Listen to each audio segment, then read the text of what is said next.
hopefully this is not just the starting point, but also the tipping point, because medical cannabis in the UK, looking from the outside in, the UK are the biggest exporters of medical cannabis in the world. So it's like we're the Scarface, and all the other countries in the world are all like the, all the addicts. But until the public catch on to that and realise that there's millions and millions being made privately, the private companies in the UK, and the public are being all left out, until they realise and that changes, unfortunately, this is the sort of thing we'll have to do.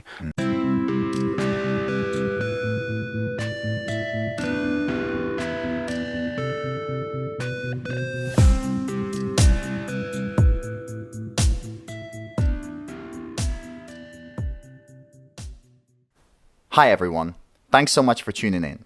Before we get started, I just have a few short messages. First off, don't forget to like, share and subscribe this podcast. It's the best way to help us grow and help me get on bigger and better guests. Also, don't forget you can pre-order my book, To the Moon, The GameStop Saga, right now by following the links in the description below. We've also got a few quick sponsors for the show today.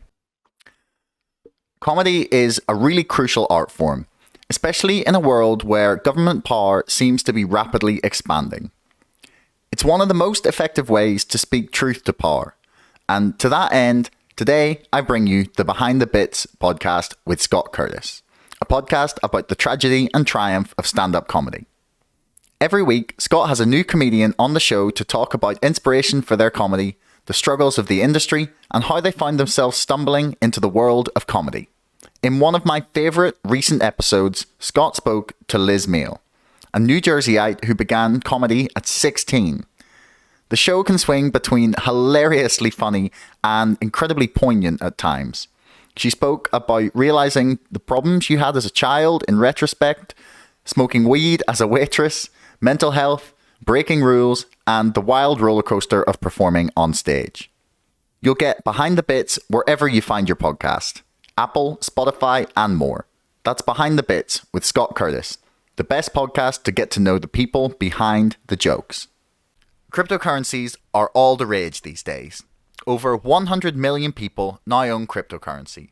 Some for the memes, some for the long-term value, and some for the underlying technology. But there hasn't been a coin or token that has emerged yet that truly replaces cash or currency. This is where Dash comes in. Dash is digital cash, a user-focused cryptocurrency which you can spend anywhere, anytime, and any amount for fees less than 1 cent. With hashtag DashDirect, people can spend their Dash at over 155,000 major US retailers and get a discount and money back into their Dash wallet. No banks, no fiat, just pure crypto, with an average saving of 5%. Anyone can participate in the network, and Dash is widely available for purchase around the world. The ingenious Masternode network means sending any sum of money around the world is as simple as tapping your phone at your local grocery store. So you can say goodbye to slow transactions, complex international account numbers, and high transaction fees. Dash gives you the freedom to move your money any way you want. Grab a coffee, split a check, or pay your phone bill. Dash moves money anywhere to anyone instantly for less than a cent. Links for everything will be in the description below. So check them out and then please enjoy the podcast. Are we good? Awesome. So, welcome everyone to another episode of Chatter. Today I'm here with Alan Robinson, better known as NI Cannaguy on Instagram, and a cannabis activist for Northern Ireland, man. Welcome to the show. All right, Josh, what's happening? It's an absolute pleasure to be here. Thanks for having me on. Yeah, no problem. I mean, I probably, like a lot of people, saw the article in the Belfast Telegraph and was immediately intrigued and thought I had to come down and see this for myself and talk to you about like what exactly this shop is and what you hope it might become. So yeah, why don't you tell us a little bit about like how you started? I know you said it was only a couple of months old, but like, where did the idea come from? And like, well, the whole point of coming up here, because it is quite a wee bit away from Belfast, where I'm used to, was to meet people to talk to them about CBD oil, cannabis oil in general, and the medical applications of it. The people that that have been approaching me on social media, a lot of them, whenever you're going to meet them, there was nowhere really to go, and you can't be expecting to visit strangers' houses all the time, especially during the likes of lockdown and stuff. So I was meeting people in Costa Coffee and places like that. This wee unit up here was an old tea room, and there was a sofa in the back. And I come up here one day to meet one person that was actually up here already, and it's just snowballed from there. It was a great place, and I thought maybe I could meet more people here. So in the early stages, and this is like a couple of days that lasted, and the next thing I knew, I was getting messages from people saying, "Here, I've got chairs," and a couple of lads that I'd done cannabis awareness from in the past. They got in touch and helped me with counters and stuff, and before I knew it, I was standing in the place going, "Here, this has potential. Something's happening here." So it's really has. It's come out of nowhere, but where we are with it now and the support it's got is it's blew me away. It really has. Yeah, I mean, it looks beautiful. I gotta say, I'm really, really impressed. I think it's probably the nicest place we've ever recorded. I Maybe. really appreciate Yeah. that. Thank you. I mean, yeah, no offense to Market Peckham in London, but Nice one. but it's definitely yeah, nice background, nice vibe. I love it. So you have on sale here. You've got CBD Yes. and CBD oils, and then like a bunch of other stuff like rapeseed oils and things like that. But Yeah. so, what are the exact laws surrounding CBD in Northern Ireland? Because I saw 6 months ago or something, I saw this little cardboard placard ad down near Yorkgate for a CBD cafe on the Shankle Road. I was cracking up when I saw that. I was just like, "Is this legal? Like, Is it real? Yeah. yeah, is it real? Yeah." So, like, what? Yeah, what's Well, the legal situation? In the UK, CBD is licensed for retail as a food supplement, as a novelty food.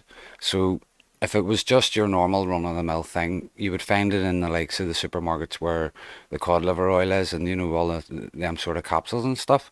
So the CBD itself, It's designated as a food stuff, right? Like a food supplement. yeah. Okay, so like, is anyone allowed to sell it? First off. Yes. So CBD is licensed as a novelty food, and because it doesn't have any psychoactive effects, it can be sold. So over the last few years, more and more CBD shops started to pop up around Northern Ireland. It was completely new even to myself. I've always been a traditional cannabis smoker. So, CBD to me, I seen it emerge in the likes of Colorado and stuff. And, you're like, oh, it's this newfangled thing. But nobody really actually understood what it was. I myself started to use it just to support the CBD shop that had popped up on the high street. But the result of that was I was actually able to kick my addiction to antidepressants and painkillers. And I was amazed. It wasn't something that I actually sat down and said, right, I'm going to stop taking these tablets. And it was, I'd forgot to take them, after a couple of days, and then I wasn't taking as much, but I never ever felt, angry, whereas before maybe you would have been angry if you hadn't took your tablets to go to work or something. So the CBD became a lot more popular, and of course big pharma always looking over their shoulder. So they are trying their best to put as much red tape around this thing as possible. So what we found the last few months, a certain brand of CBD hemp was being lifted off the shelves of a lot of CBD shops around Northern Ireland and the Republic of Ireland. Okay. I actually have some here, so I'll have to show you. Yeah. So Can you say which one it is, or would you prefer not to? which The CBD oil that's being lifted off of the CBD hemp? or the CBD hemp, sorry, that's being lifted. Well, this is what CBD hemp looks like. Lovely. So People who have never seen weed before, it looks just like weed. yeah. So see what you've just said there, that word, that is why is being lifted off the shelves, because this can be sold as CBD hemp, and it's called CBD hemp, and see if it's called CBD anything else, it can't be sold, Really? really. Okay. So it took a while to actually get down to the black and white of it, but that is really it. So if a retailer and a customer are talking and they start referring to this as CBD, bud, weed, cannabis, anything like that, and it's not hemp, then it's not licensed. So the CBD, it has to be hemp derived. Okay. And that is why the likes of oils and stuff, traditional fuel extract oils and stuff, are being very, very, very much so kept away from us. So it has to be called CBD hemp for it to be legal. Right. Yes. But does that mean that you can sell that as long as you label it CBD hemp? You can sell that. Do you need a license for that? Just a normal retail license. Actually, the shop that actually supply it, they have it all packed up and labeled properly, correctly, the correct information on it, and also the toxicology report, which is the lab report, the all important lab report, because I've just showed you. I've just showed you some hemp there, and I've called it hemp, but you only know that because I've told you. So we actually have the official documentation to say what's in it, what's not in it, and the likes of the pesticides and stuff, and how safe it is. So it's everything is above board where CBD hemp is concerned, and the real exciting part of that for me is there's nothing that prohibits you from vaping it. Yeah, because you know exactly what's on it. Because like that's one of the things that I don't understand about people's like desire to keep it illegal or to keep any drugs illegal. But like, we'll start with this. Yeah. But it's that it's more dangerous for people when we don't know exactly what it's been sprayed with or how it's been grown, or even like you don't know the THC or CBD percentages in it, like that, because that can be really dangerous. Well, not even dangerous, but people can like freak out and like have panic attacks or like get really anxious and stuff if things are too strong for them. And like one of the best arguments for legalization is that it allows everyone to be informed about what they're consuming. Yeah, exactly. The good thing about the likes of the private prescriptions now in the UK is when patients are getting their medicine and being told what it is, they can actually go online and look this up, look this strain up, and it'll give you the full chemical breakdown, the pesticides, the metals, all of that, and it's all online. That's great. You don't get that on the street. So cannabis, a lot more people are now catching on that cannabis is medicine. It's Mother Nature's medicine. And whenever maybe Dodgy Dave down the street or around the corner is telling you, this will sort you out for your mental health. As you say, you might be getting something that could maybe make you worse. Or maybe it is too strong, and it's like too much of anything's bad for you. I would love to sit here and say cannabis is 100% great and there's no negative effects, but like you just seen it there earlier, the main effect from cannabis use, side effect, is memory loss. And my short-term memory is a car crash. So, there is definitely research that needs done out there. It's not just the one cap fits all for everything, especially whenever you're looking at the likes of serious ailments like epilepsy and cancer. So hopefully this is not just the starting point but also the tipping point, because medical cannabis in the UK, looking from the outside in, the UK are the biggest exporters of medical cannabis in the world. So it's like we're the Scarface, and all the other countries in the world are all like all the addicts. But until the public catch on to that and realise that there's millions and millions being made privately, the private companies in the UK, and the public are being all left out, until they're realising that changes, unfortunately, this is the sort of thing we'll have to do. But doing it we are. And as I say, the support's been great. We've had 2 days where we've put out on social media that we're open for people to come in and register up as membership, and our membership now, it's definitely it's at about 20, and that's amazing. That's amazing. Not everybody has a private script, but every single one of them wants to learn how to get one. And more importantly, is this a private script for CBD or for like marijuana? This is a private script for cannabis. Right. Yeah. Okay, so with THC in it, basically. Yes. Is what I'm asking. Okay. Yes. So you could so there's places in the UK that will give you a script for that. Yes. Really? Yes. Right. Is there places in Northern Ireland that will do that? Well, Northern Ireland is part of the UK. A lot of the cannabis clinics are all in England. They are dotted about, but most of them are registered at the Harley Street. They are proper professional setups, and it's like any other private clinic that you would go to. You'll go and they'll assess you, they'll give you a consultation, and most of the time they'll give you a prescription for cannabis flower. Right? Because, like, as far as I was aware, that this was a Class B illegal substance, which they say has no medical benefit whatsoever. The Home Office, like, official line is there's no medicinal benefit whatsoever from this. Oh, well, they're lying, aren't they? Well, I'm not saying they're not lying, but I'm saying, like, how is it possible? Like, where do you go to fill that script? It's all done online. It's all done online. Even the consultations, it was a Zoom with with a doctor in London. Okay. But I mean, what pharmacy do you go to? Well, like, the clinics have their own pharmacies. You know, you can't just rock down to the Gordon's Chemist down the road like and say, right, what, they have like a trap door underneath it? be great. Yeah, 20 bag, please, sir. No, they don't. The clinics have their own specific pharmacies. So there's three. There's three pharmacies that'll send out to you. But when they do, they post it out to your front door, and it's recorded by. It's DPD that brings it. It's like DHL. It's like, you know, it's proper.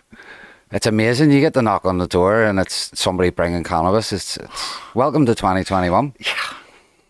That must be like, that's what they do in Colorado and California and stuff as well. It's like doctors, like, I'm pretty sure it was Snoop Dogg had a company that would like hook you up with a doctor for a consultation for medicinal marijuana at any time. It was like 24/7. You could just go online, and within like half an hour, you'd have like a script from a doctor. I mean, good work, Snoop. But yeah. Well, Josh, you're not too far off the mark there. That's more or less what we're planning to do here. We want to do it here. We want people to come here from the start, from walking through the door when they say, tell me, what is this thing about a private script, to walking out the door with already well on their way to actually getting one. And it has happened. It has happened over the last couple of weeks. There's people coming in. So you've had that happen in here, where you have had someone come in and you've been able to hook them up with a doctor and to either speak to them initially or to even just get the prescription. Yeah. Wow. Yeah. So that's happening above board legally in the United Kingdom. It is, yes. Wow. It's happening here. We are in touch. This is very top secret. We have been in conversation with a couple of the actual private clinics, and one of them in particular has shown interest in sending us information and using our social media to get consultations out onto the likes of YouTube and Facebook for free. Right. Wow. So this is it's like a big group of doctors. Is it like a private clinic that are doing this? It's a private clinic, but you know, obviously I'm not going to reveal which clinic it is. But the clinic in particular, the likes of their chronic pain specialists, psychiatrists, and surgeons, they have their own private practices themselves, whereas some of the other clinics, as you say, they're all in the one building. You know, so this is really something special. And you know, I'm a great believer in karma. And see, for the last 2 weeks, everywhere I've looked, I just keep seeing number ones everywhere, like 4 ones in a row. And I'm just, it's got to the point now where I'm just going, right, somebody's really messing with me here, you know. But it's not so much, I keep on saying these things aren't planned. It's like 2 cogs have just came out of nowhere and just went click, click, click, click, click. And dude, we're only halfway around. There's more to come. Yeah. I mean, I was before I went to bed last night, I was reading, I'm just finishing Fingerprints of the Gods by Graham Hancock. I don't know if you're familiar with like his work. I'm not. Absolute hero. His TED Talk was so sensible, it got banned. Yeah, that sounds about right. It'd be interesting. I'll have to actually get that link off you. He's a little bit out there, but I definitely think his so he's been writing for like 25 years about this idea that there might have been some very smart ancient civilization, and that like what we see around the world in like at Machu Picchu and at the Giza Plateau in Egypt and all these places where there's like really ancient buildings, when they have no real conception of how people 5,000 years ago would have had the ability to move 200-ton blocks of stone and put them in a perfect organizational thing that makes them slot together perfectly with no cement, and they've stood for thousands of years. And he thinks that quite a lot of these things are older than we're estimating, and that they were put there by this ancient civilization. But anyway, the reason I brought it up was because I was reading last night, towards the end of this book, he's talking about how he sort of started to get his theory together, and he came across this little book that had been sent to him by someone, but he came across it right as he was like, he wasn't sure where things were going. His theory was like not quite panning out, and I think it was called a library angel, where the right piece of information pops up to a journalist or a writer just at that right moment, and it just feels like it was meant to be. Yeah. And I think that's probably what the exact same thing that's happening here is like you're doing the right things at the right moment, and everything just seems to be sort of falling into place. Yeah, it seems to be that way. It's like this is definitely the right time to be doing this. You know, I've had offers before from CBD shops, different roles within that, and other different projects. You know, but I've always just thought, you know, it just wasn't the right time.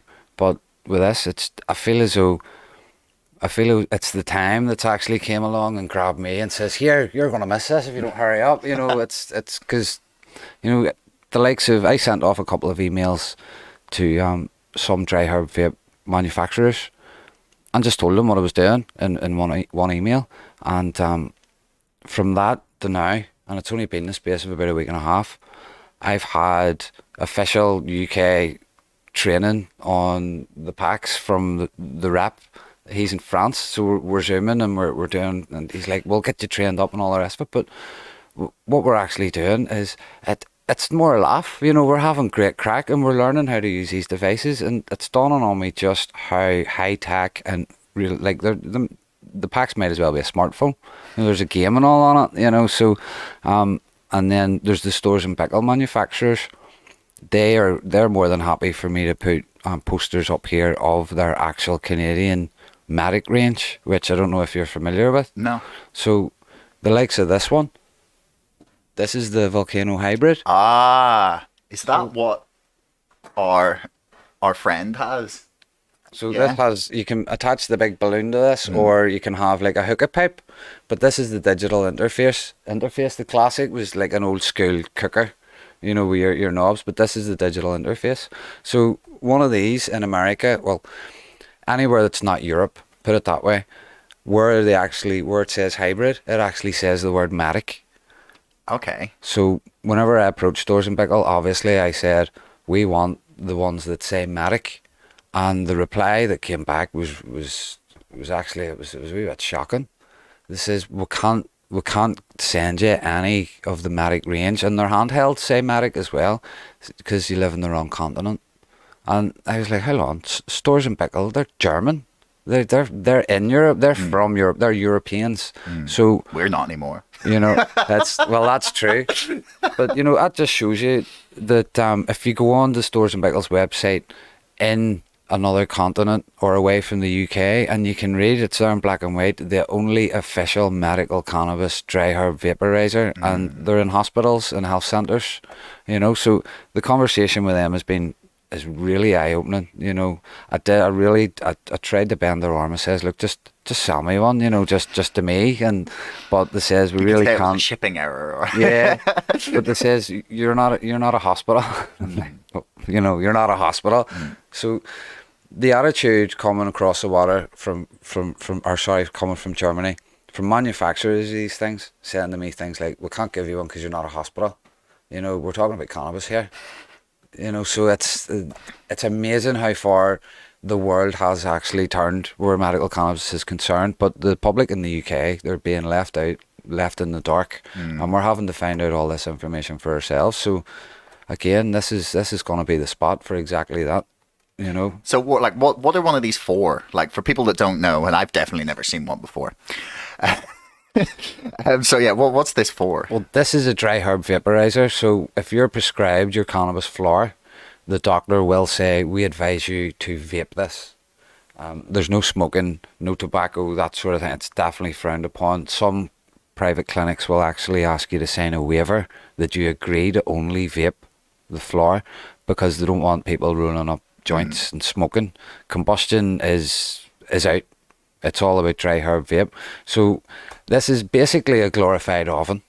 So whenever you have everything ready to go on the top and you switch it on, it heats the cannabis to a certain degree that lets off the cannabinoids as a vape, as vapor, and it can either be collected in the big bag, which I'm sure you've seen, Yeah. or it can be blown out through a pipe, and that's it. Inhale, and you're getting your medicine. There's no nicotine. There's no poisonous substances in it, and the manufacturers that make these and also the packs are smack bang up to date with what materials are actually making these devices as well. So they're not just looking at the best way for you to vaporize your medicine. They're also making sure that it's the safest way. Well, I mean, we know so much at this point. It seems archaic to not be able to like use that knowledge that we're seeing coming out of like places like, one of the best examples of legalization working really well is Colorado, where they immediately pumped loads of the money back into like education about cannabis, and it's been a boon for them. I think it took like a year and a half for them to sell like $1 billion of weed, which is mind blowing. It's But like the unbelievable. amount of money that we could make from taxing it just a little bit. Yeah, definitely. It always reminds me of the meme that I see on social media, and it says we need more potheads instead of potholes. So the economy over here would be transformed overnight if cannabis was decriminalized right across the board. I'm a firm believer in plant medicine, and people that want to grow cannabis, they should be allowed to. Obviously, somebody that's maybe growing 60 or 70 plants out their back garden is ulterior motives, but people that want to grow 2 or 3 plants, that's the way it should be, and hopefully that's the direction that we can steer this thing. I mean, I think if you had more, if people were legally allowed to grow, I would think that those massive grows that are currently being run by paramilitary affiliated organizations, and funding a lot of paramilitary violence, unfortunately, would disappear because the people who are buying from them would just grow their own because it's A, cheaper, and B, I know many people are not happy about the fact that the paramilitaries are the ones that are profiting off of this, and that's the really sad part about it, is that like the drug trade is funding the continuation of the paramilitaries in Northern Ireland. Like, I've no idea why that argument isn't made more. Yeah. No one likes violence. No one wants to go back there. So why are we funding them? It's that old argument. I've had it a few times with both sides of that argument. I've sat with politicians, and I do know I've sat with paramilitaries as well, and it's all about money with both of them. It's there's no middle ground. Nobody that's profiteering off of cannabis is interested in the medical effects or the medical side of it, and in a way, I would say that that's why there's so much suppression of medical cannabis news in Northern Ireland. They don't want people to know. But I have a private prescription myself for cannabis flower, and the really big thing about it that I'm most proud of, because I love Mary Jane, like, so, just for a doctor to say, yes, we're actually prescribing it, it's for mental health. So, Northern Ireland, you look at Northern Ireland, you go back maybe 30, 40 years, I would say anybody that's over the age of 35, 40, whether they know it or not, and they've grew up in here, they've PTSD in some sort of way, shape or form, and that also manifests into other mental health problems. So, there's definitely a spike in the middle of Northern Ireland, a big cannabis spike, and I've got the mallet, and see if I hit it hard enough. Can you imagine the UTV Live at 6 coming on and going, welcome to the news, breaking news. Everybody in Northern Ireland is eligible for a private prescription for cannabis. I wonder how long that would last before it's, do you know what? There's the medical research that has now been garnished from all these consultations and feedback from prescriptions. People are going to know what strain they would be going for the likes of mental health or chronic pain. It's only a matter of time, Josh. It really is. The green wave's here, and it's time to grab your surfboard. I fucking hope so. Yeah. It's about time. It's one of the I think the cliche statement about it is like, it's the most dangerous thing about it is having it. Like, the most dangerous thing about the plant is being caught with it. Yeah. That's just And screwed up. in a way, yeah, in a way that's true. Definitely, for sure. There's a great initiative coming from England, and it's called Cannaguy, and the Cannaguy is for people that qualify and are eligible for a private prescription for cannabis, whether it be chronic pain or mental health. They just can't afford it. So it's a subsidised one-off payment, and you'll get sent out an actual photographic ID card for you to carry in your pocket. It's officially recognised in England, Scotland and Wales. Unfortunately, the Northern Ireland Police Federation would rather ignore it. The policing board would rather ignore it, and all the MLAs and politicians that I've emailed about it would rather ignore it. And I don't think that's a personal choice either, Josh. It's what you were saying earlier on there, maybe about organised crime. You can see how maybe an initiative like Concord, which decriminalises anybody caught carrying it to a certain extent, you could see how that could maybe be abused in such a small place like Northern Ireland, with the likes of organised crime controlling the working class inner city sort of areas. So there is work to be done there, but if we can get the PSNI even to just start talking about medical cannabis, that would be a massive boost for us. When you've spoken to politicians about this, like, what's the reaction that you get? Like, is it mostly like, oh well, we agree with you in principle, but we're not going to do this? Like, is that basically what it is, or is there like legitimate opposition to this, or is it just sort of people don't want to be seen to be, endorsing drugs? Yeah, it's a wee bit of everything.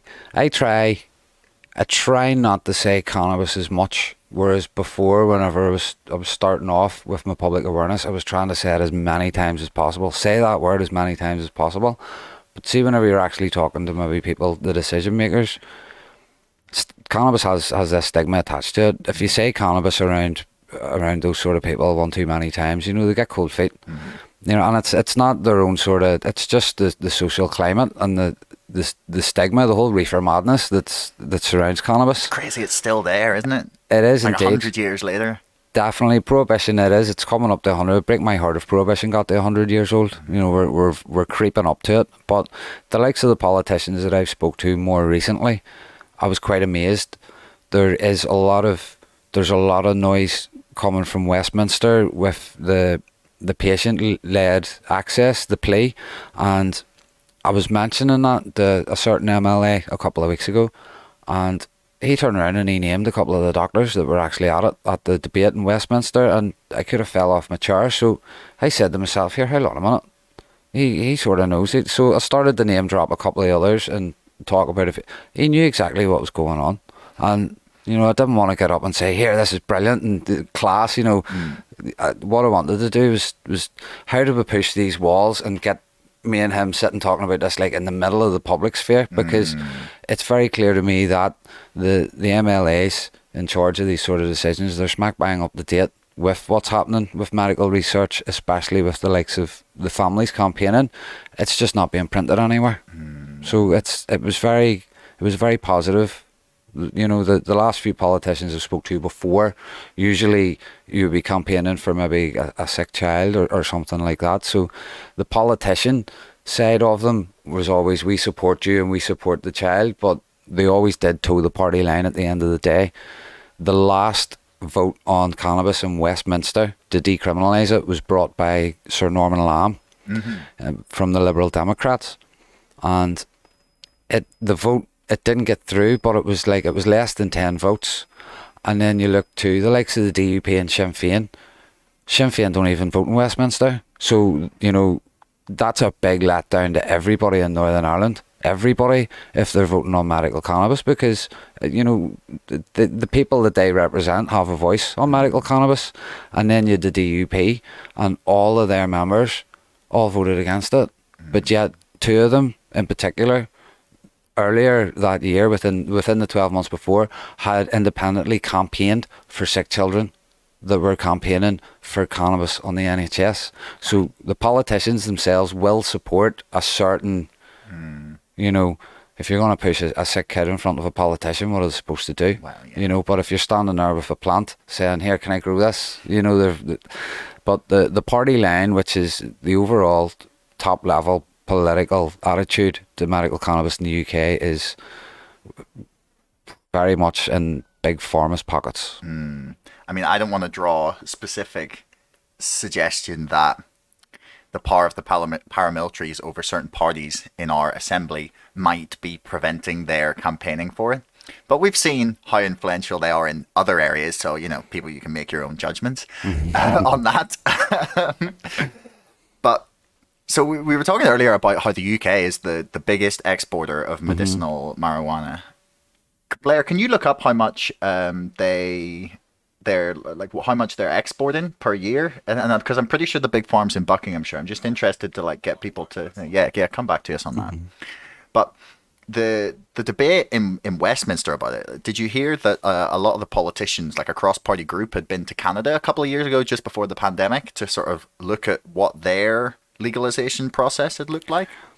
I was aware of it, although whenever I see sort of news clippings and stuff like that in mainstream news, I look at a news report or something like that, and immediately I think, who's paid to put that story there, and who does it benefit? So I'm very, very skeptical. So I was aware of it, but I wasn't clued into what actually went on. I mean, basically, from what I read at least, anyway, the idea was they came back and were like, okay, how do we do this here? That was across all parties, everyone that went, they were blown away at the amount of tax money that they could make from it. They were just like, how do we get our hands on this? You know, like politicians and civil service, like they see more tax money, they're like, ooh.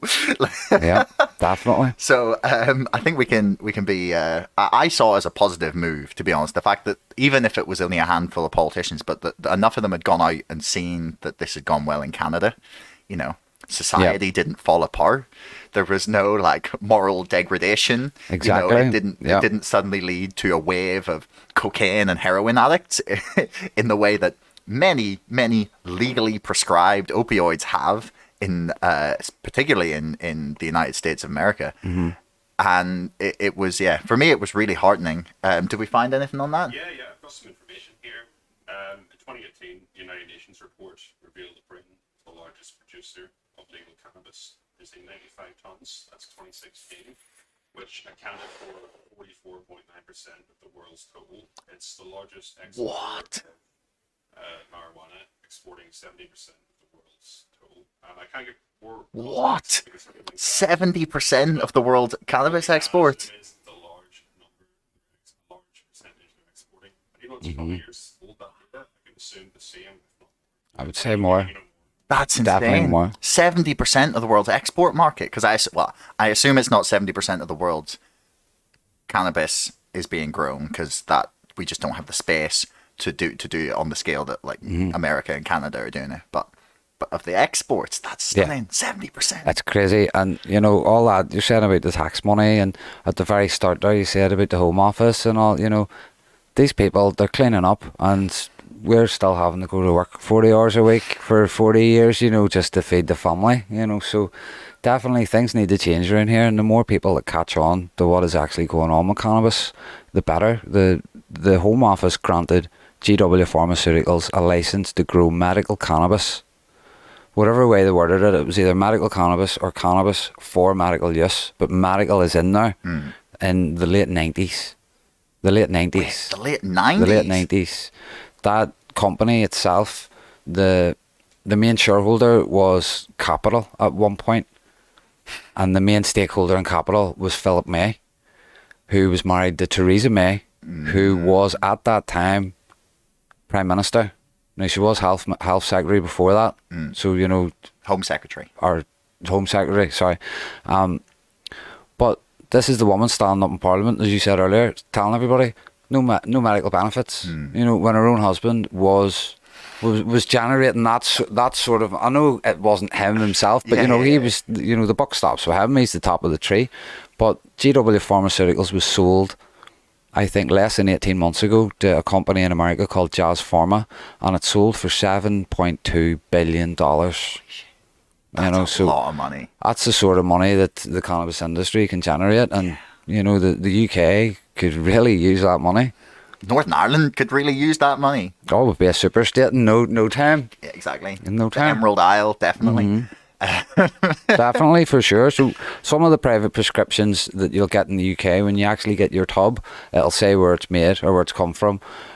Canada, Israel, America. So when you're getting it, then so you have your consultation, you get your prescription from the doctor. You go to their website, fill it out, put in your prescription details, etc., and they send it to you. So you're getting it from places from all around the world. You're not just getting like what's grown in, say, Buckinghamshire. You're getting like America, Canada, Israel. You said as well. Israel. Really? Yeah. Have you got anywhere else? The one thing that actually I only found out yesterday, it's a lady I know that also has a private prescription. I was talking to her yesterday, and she said it's the first time ever the label said that it was made in the UK. Interesting. Came from the UK. So the grows in the UK that the Home Office have now granted, there's been several of them the last couple of years. I would say there's a very, very good chance, Josh, that we're probably sitting less than 10 mile away from a private grow. I would dare to say so, yeah. Is it good stuff? It's getting there.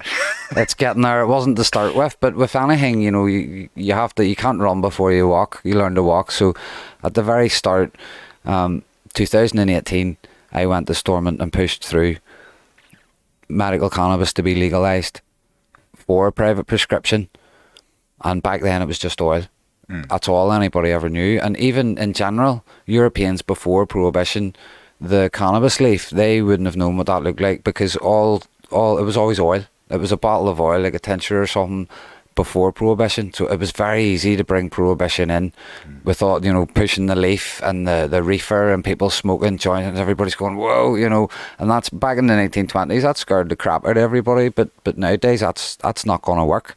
We need to get the politicians and the police to stop avoiding the issue and sit down and say, right, what do you want, basically? Because anybody that still is for Prohibition in this day and age, they're having a leg to stand on if they're going to come in and sit down with the likes of myself, you know. So what law were you pushing in 2018?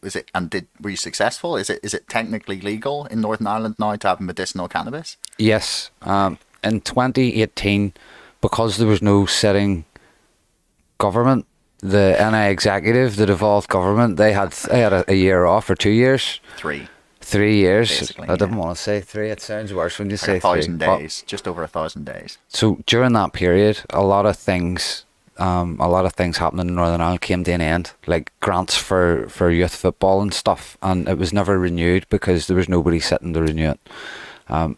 The cannabis legislation that came through Westminster on the 1st of November 2018 wouldn't have included Northern Ireland. A devolved government has to sit down and have a meeting and then write to Westminster and say, see your legislation change, we have had a good chat about it, we want to be included, and they have to hand it in. But see if they do not submit that request, you're not included. This is why Northern Ireland has different laws to the rest of the UK, like the abortion laws and things like that, just as an example.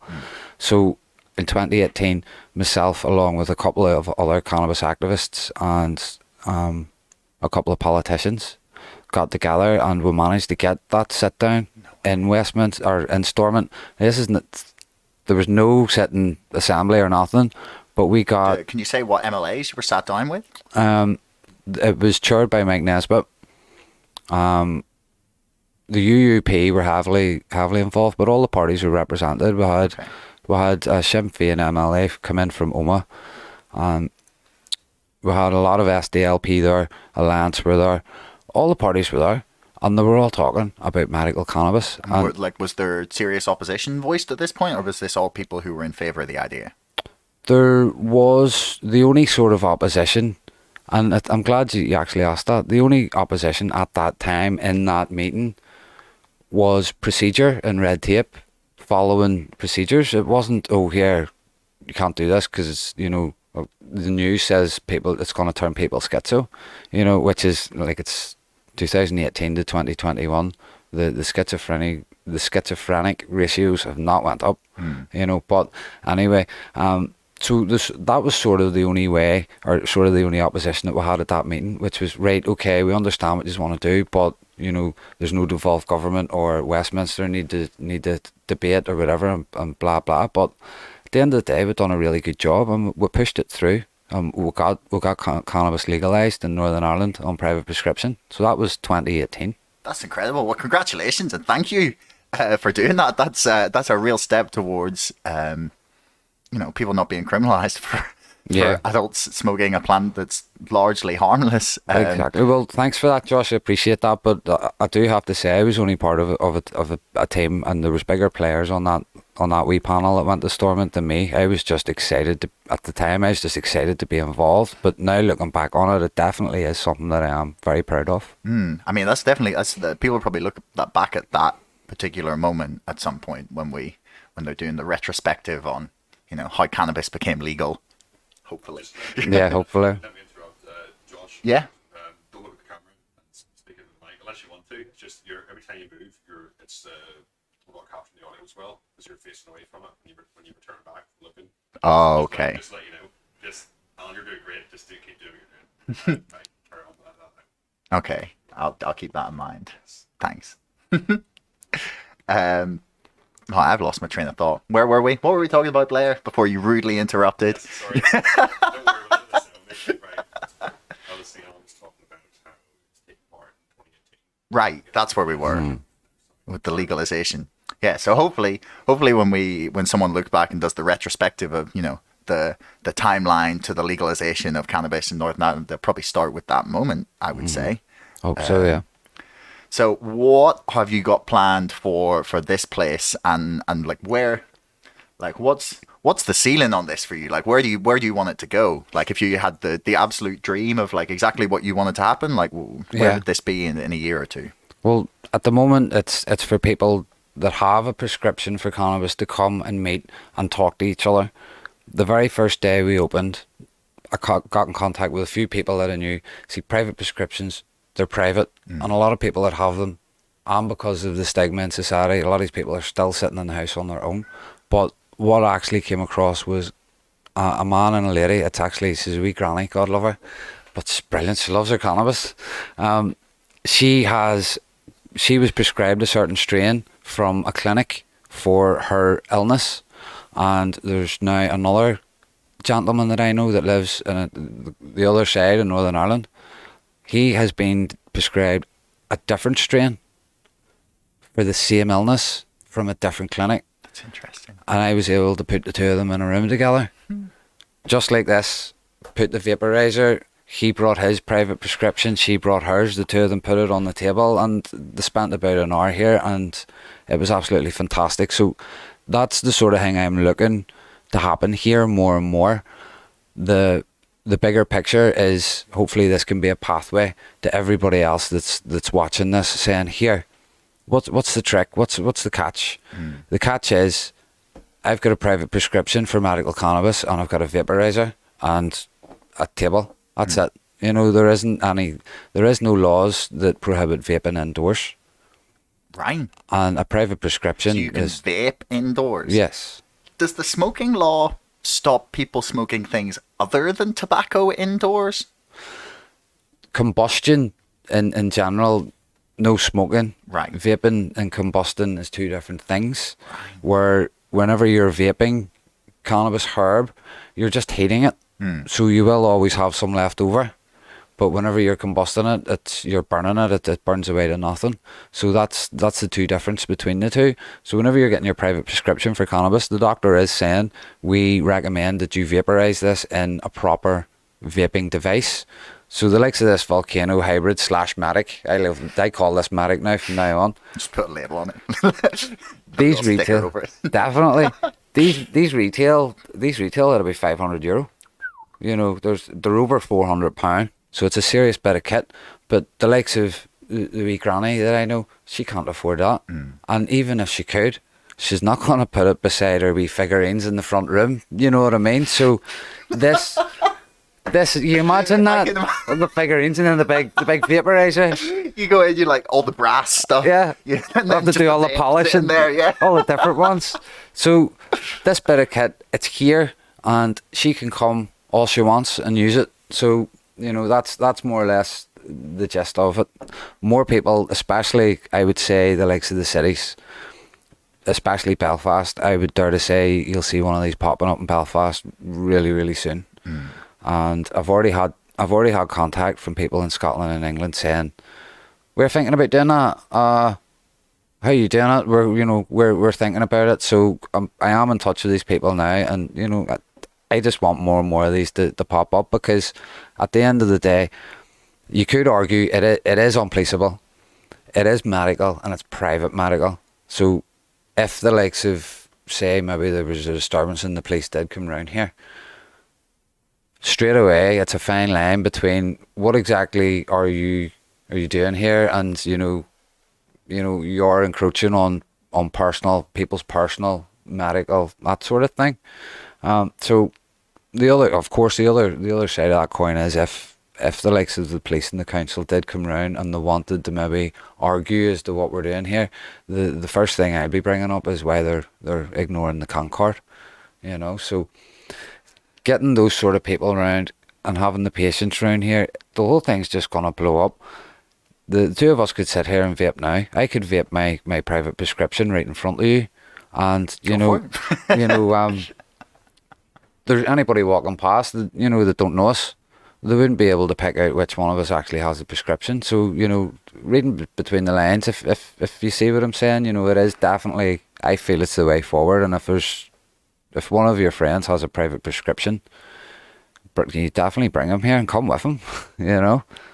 I definitely will. I'm going to be suggesting to people to try and get one. Definitely. What do they offer the prescription for? Because I know that the legalization in California, for example, when they were moved just to medicinal marijuana before it was like fully legalized recreationally. Yeah. That it was just like a insomnia or anxiety. You could just go in to the doctor and be like, yeah, I have insomnia. Yeah. And then they'd be like, all right, whatever. Like, and there was clinics set up literally specifically for like that Snoop Dogg, the company that we talked about before. So what is the clinics that you're speaking to? Yeah. The clinic. What do they prescribe it for? Like what illnesses? Well, it's a wide range of illnesses right across the board. Obviously, your serious ones like multiple sclerosis. The most common one in the UK, and it's a bit of a bad taste in my mouth, is chronic pain. A lot of the prescriptions in the UK are for chronic pain, and why I'm not too I'm absolutely thrilled that is available, but unfortunately on the actual island of Ireland as a whole, the Republic of Ireland will not give a private prescription for chronic pain, and I find that very strange. So they won't give a private prescription for anything for chronic pain, like painkillers of for any medical form? cannabis. Oh, just for medical cannabis. They won't prescribe medical cannabis privately for chronic pain, to the point now where there's actually a lady I know called Alicia Mayer. She flew to Spain to get the proper cannabis medicine for her own condition, and she's been there ever since, because see, as soon as she comes home, Josh, she's going to get arrested. And why would she be arrested? What has she done here? She would have her medical cannabis with her. Yeah. So she would right, need okay, that. so she couldn't fly back with it. That's So what if you she mean. flew Okay. back with her medicine, it's not, see, years from now, years and years from now, people are going to be looking back to this part of history and see the likes of the gangster rappers that are doing all the music videos and stuff. People are going to be looking back, and it's going to be the equivalent of them dancing about with bottles of Cavonia.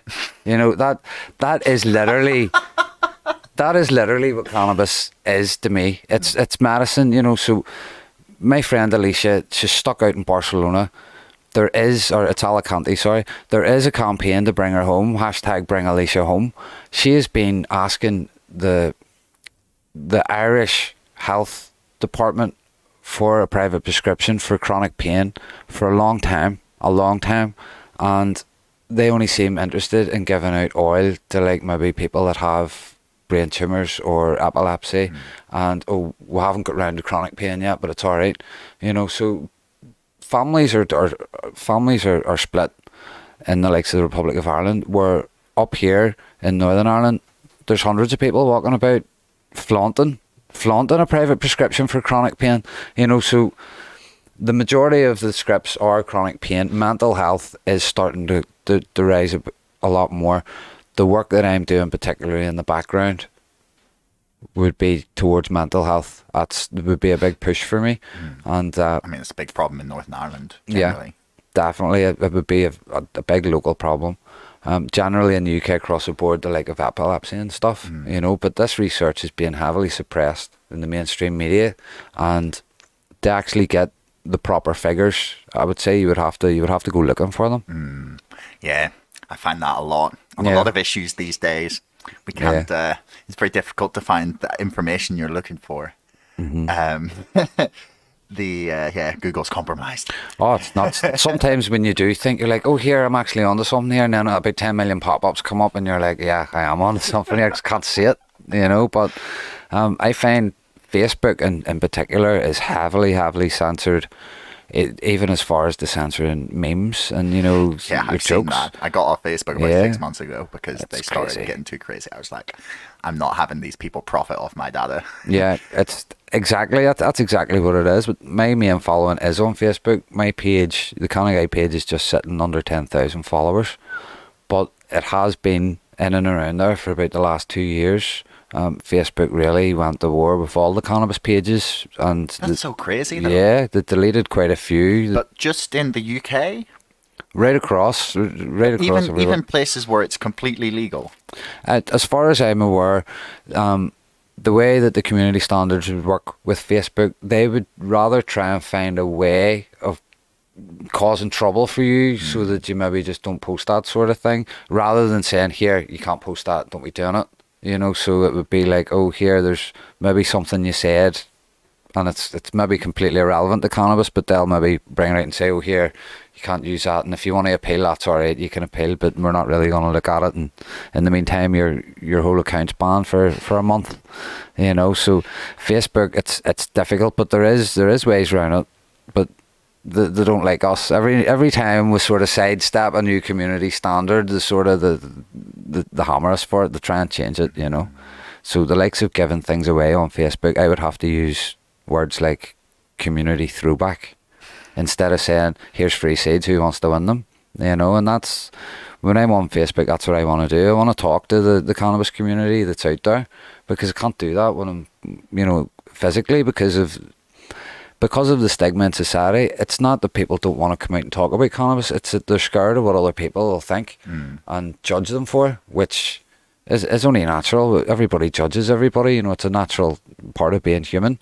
But over here in Northern Ireland, it's just that wee bit, you know, it's noticed a wee bit more. So I think once we get up and running properly in this wee spot and get a proper membership base, and then we're looking into Belfast City, I think once we get to the city, there's no looking back. No, I would think that's pretty accurate. I mean, as soon as you set up, you'll have people like flocking in. Even just, we were stood outside for like 10 minutes before you got here, and we already had someone coming up and be like, oh, you know, the whole town's abuzz with talk about this, and I was like, really? Like, that's like so quickly. So there's way more demand, I think, than people realize. Yeah. And I think you're probably doing the right thing here, because like it seems like you want to make a space for people to come down and just talk about it honestly. Yeah. And that's how we get progress on anything. I find, at least anyway, you got to get people to talk honestly about something. That's the best way to move forward in any issue. And it's beautiful to see that you're trying to do something like that. I love the idea of the two pensioners coming down and exchanging weed here. Like, it's so brilliant. funny, man. It's amazing. It's like, That's have you ever great. seen those BuzzFeed videos with like the grannies like hitting bongs? Oh yeah. Yeah, seeing something like that up close, it is only vaporizer, but seeing something like that up close, it's definitely something else. And one of the other patients that I know is another elderly lady, and her husband is so anti-cannabis. Like, he is, it's drugs, it's the worst drug in the world. And over the course of maybe the last 12 months, the CBD oil that we were able to source for her through Compassion changed her life. It changed her life in a week. What she was able to do, she was able to play with her grandkids out in the garden again, because she was so with all this, Yeah. So Was it arthritis or something? Or yeah, and that really broke the ice with her husband, to where now she actually is a dry herb vapor herself, and her husband will gladly, go and stand with her, whereas before she was maybe having a wee smoke in the car and shying away. But now she has a private prescription for cannabis, and she's got her own vaporizer, and she's leading the way. And 18 months ago she was hardly out of the house. So it's changing people's lives for the better. That's such a beautiful story. I love hearing stuff like that, man. Like, there's too much negativity in the world. It's always great to hear positive things. Yeah, definitely, for sure. I always found that the older generation, whenever I was doing public awareness out in the street, in the city, in people's faces, the older generation were always the ones that were, don't know about that, or, I'm not too sure, or, we trust the doctors. Whereas now, people that are coming in through the door, majority of them are all older than me. They're all coming in, they've all got grandkids, and they all just want to feel good and be able to play with their grandkids. That's all these people want, I mean, if you can't vilify that. That's a beautiful desire for people. They want to just play with their grandkids, and if it helps them, like, I've no idea why people can't be reasonable about this. But I think what we've explored here is that it's just political roadblocks that are stopping us from moving forwards on it. Yeah. So, before we wrap up, then, is there anything you wanna plug? Do you want to tell people where to find you? And Yeah, sure. how they can get involved in maybe trying to help your campaign as well. Certainly, anybody that wants to get in touch or have a look at what we do, the Facebook page is Cannaguy. It's the same as Instagram. We're also on YouTube. And anybody that wants to come here and actually talk about cannabis, I don't know what way to sort of put it out on social media. We've got a Stay Medicated Dry Herb Vape Lounge Facebook page. What we want to be able to offer people on that is a time where they can book an appointment to come in, a bit like what we're doing here now, with all the questions that they might have, so that we could have a proper, like a consultation, so to speak, that sort of thing, Well, everyone, links will be in the description below. And yeah, thanks very much, man. This has been a pleasure. A lot of fun. Learned some cool stuff. And also like to give a shout out to the NI Compassion Club. And behind the scenes of the NI Compassion Club is the Dublin Compassion Club. So there is a lot of good people, and they are doing a lot of hard work in the background to bring pain relief and the likes of people with fibromyalgia, more importantly people with cancer, people that are being let down by the NHS and their own health departments. So thanks to all the activists out there, and if anybody wants to come up here and have a demonstration of any of the dry herb vapes, you can find Stay Medicated Dry Herb Vape Lounge at 8 Rushy Road, Ballyclare. There you go. Lovely. Well, thanks for listening, everyone. That's great, Josh. Thank you. Appreciate that. How long did we do? Thanks so much for listening. I really appreciate you tuning in and making it all the way to the end of the show. Please don't forget to like, share, and subscribe, and we'll see you next time. Thanks for listening.